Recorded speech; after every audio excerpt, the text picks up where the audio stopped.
Thank God we don't have tribes anymore in this country where children are asked whether they are Tutsis or Hutus, or where you have to get work or get in the university because you this or that. And thank God for that. But in the case of my father didn't actually complete high school. He finished he didn't finish. So he was kicked out at 16 years old when he was in year 8. Is that what you call it here now? Year 8, or deuxième secondaire. He was kicked out. He went to Biimana and he was kicked out for being a Tutsi. And in those days, the Tutsi men who were older then took the young boys under their shadows to teach them how to do business. And that's how my father was trained by other men. So like I said, we are from Nyanza. And I'm pretty sure that everybody knows that Nyanza people are good at business, at doing business. And so my dad was then taken under the wings of some of the older men and taught him to do business. And he ended up doing really good with his business. He bought land, he bought houses or built houses. He had a motel just not too far away from the airport. And he sold secondhand clothes, supplied secondhand clothes into the markets. So he really did very well with his business as he was growing at a very young age.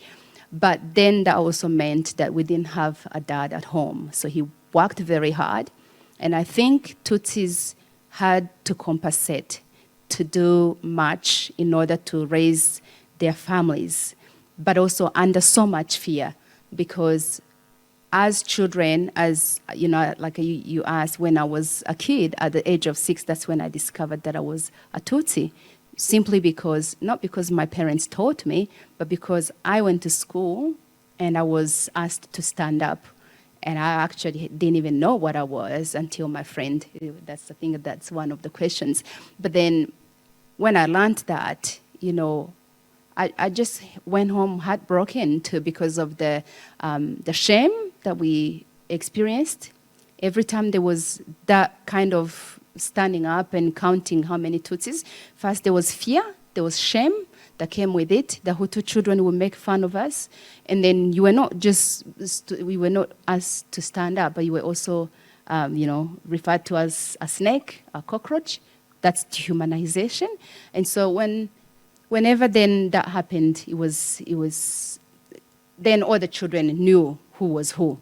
And trust me, they knew what they were doing. The government knew what they were doing. You are actually brainwashing little children, and you are doing the training of what was then carried out to be a genocide.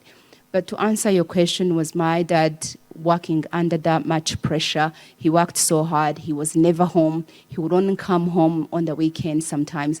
But then when the RPF started in 1990, his business was actually confiscated. Like his money he didn't have the right to his money.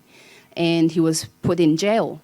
So the money that he worked for all those years, he didn't have the right to after he came out of jail.